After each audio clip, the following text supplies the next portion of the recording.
Assalamualaikum warahmatullahi wabarakatuh dan salam sejahtera kepada Dr. Hasmin Hassan dan Dr. Radia Yusof.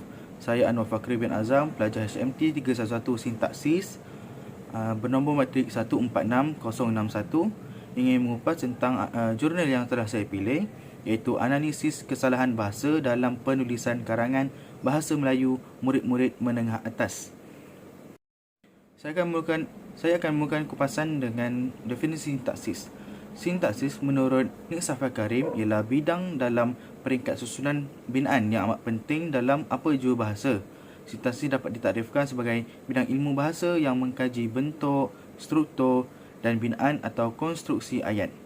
Manakala menurut tokoh Abdullah Hasan pula, sintaksis ialah mengkaji pembentukan ayat, iaitu bagaimana morfem dan kata disusun menjadi kausa dan ayat yang merupakan unit terbesar. Sintaksis juga ialah satu kajian tentang bagaimana penyusunan perkataan untuk membentuk frasa, klausa dan ayat. Dan sintaksis bukan sahaja mengkaji proses pembinaan ayat, malah hukum-hukum yang menentukan bagaimana perkataan disusun dalam ayat. Mengenai jurnal yang saya pilih kali ini ialah mengkaji tentang kesalahan bahasa dan penulisan karangan yang telah dikenal pasti yang dilakukan terhadap murid-murid tingkatan 4. Jadi kumpulan sasaran yang dilakukan ialah murid tingkatan 4, iaitu murid menengah atas. Seterusnya, jurnal ini dihasilkan untuk mengenal pasti dan menganalisis kesalahan daripada aspek morfologi, sintaksis dan kesalahan ejaan dalam karangan. Namun kali ini saya akan menekankan tentang bahagian sintaksis. Apa yang disentuh dalam lingkungan bidang sintaksis dalam jurnal ini. Dan seterusnya ialah jurnal ini mengkaji dan mengetahui faktor-faktor yang menyebabkan kesalahan bahasa dalam penulisan karangan bahasa Melayu dengan mengambil kira faktor diri sebagai kajian. Dalam bahagian sintaksis dalam jurnal ini, mereka menyentuh perihal subjek dan predikat. Untuk subjek ialah konstituen ayat yang terdiri daripada satu perkataan ataupun beberapa perkataan yang bersifat frasa nama dan menjadi judul atau unsur yang diterangkan. Maknanya subjek ini ialah unsur yang diterangkan oleh predikat dan terdiri daripada orang, benda, tempat dan perkara. Antara unsur subjek yang kita tahu ialah frasa nama, kata ganti nama, frasa kerja yang berkuasa nama dan frasa adjektif yang berkuasa nama. Manakala definisi predikat pula ialah kumpulan perkataan yang tergolong dalam satu frasa yang menjadi unsur yang menerangkan subjek.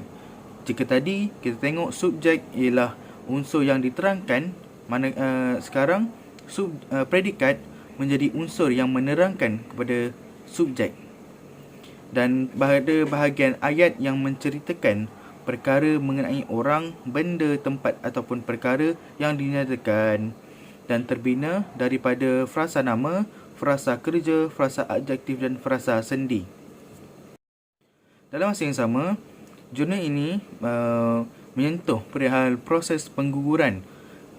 Proses pengguguran berlaku di dalam ayat yang dibina oleh para pelajar tingkatan 4. Kita tengok dulu maksud proses pengguguran. Proses pengguguran ialah proses penerbitan ayat yang terbaru yang terbentuk daripada dua atau lebih ayat dasar yang mempunyai unsur yang sama ataupun serupa, baik pada bahagian subjek ataupun di bahagian predikat. Jadi dalam bahasa Melayu terdapat tiga jenis pengguguran utama, iaitu pengguguran frasa nama sebagai subjek, pengguguran frasa predikat dan pengguguran frasa nama yang mendahului frasa relatif. Baiklah, kita tengok kepada proses pengguguran frasa nama sebagai subjek, iaitu pada bahagian subjek yang sebentar tadi saya sebutkan, yang berlaku pada bahagian ayat perintah dan dalam ayat mazmuk. Pengguguran subjek dalam ayat perintah yang terdiri daripada kata ganti diri yang kedua seperti kamu, awak, anda dan seumpamanya lah. kita boleh lihat contoh di sini ialah satu binaan ayat, iaitu kamu sila lapor diri di sini. Dalam binaan ayat ini, apabila kita meletakkan proses pengguguran pada subjek iaitu kamu yang merupakan frasa nama, terbitlah ayat yang baru iaitu sila lapor diri di sini. Jadi kamu ini merupakan ganti diri kedua dan boleh digugurkan daripada ayat. Yang keduanya ialah pengguguran subjek dalam ayat majmuk melalui penggabungan dua ayat dasar atau lebih yang terdapat dalam subjek yang sama dan berulang. Contoh yang kita boleh lihat ialah ada dua binaan ayat. Ayat yang pertama ialah Aminah mengemas rumah, manakala ayat yang kedua ialah Aminah membasuh kain. Apabila berlaku proses pengguguran, Aminah sebagai subjek yang sama dan boleh digugurkan, maka akan terbitlah binaan ayat yang baru, iaitu Aminah mengemas rumah kemudian membasuh kain. Jadi terdapat penggabungan dua ayat dasar dan lebih terhadap subjek yang sama dan berulang. Mana Aminah itu subjek yang berulang.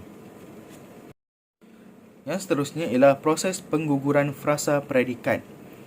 Pengguguran frasa predikat ni berlaku melalui dua cara, iaitu pengguguran seluruh frasa predikat dan pengguguran bahagian-bahagian frasa predikat. Dan pengguguran seluruh frasa predikat dimaksudkan dengan pengguguran sebarang frasa predikat yang sama ataupun serupa dalam ayat majmuk. Kita akan lihat dalam binaan ayat majmuk.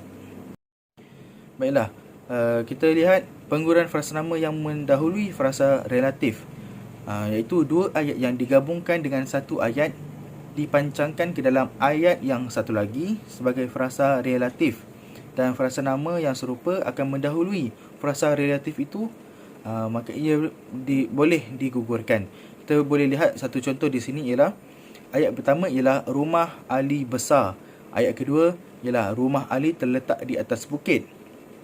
Jadi apabila kita berlaku proses pengguguran predikat, ayat yang terbit ialah rumah besar yang terletak di atas bukit itu rumah Ali. Maknanya menerangkan tentang Ali, rumah kepunyaan Ali. Secara keseluruhannya, berlaku proses pengguguran dalam penulisan, sama ada pengguguran dari segi subjek maupun predikat dalam binaan ayat. Jadi pengguguran yang berlaku boleh menyebabkan ayat yang dibina menjadi gramatis ataupun tidak gramatis, bergantung kepada proses pengguguran yang berlaku. Jadi jurnal yang saya pilih ini adalah mengenai binaan ayat oleh pelajar tingkatan 4 menengah atas yang mengambil kira bahagian sintaksis, iaitu subjek dan predikat. Sekian saja, terima kasih.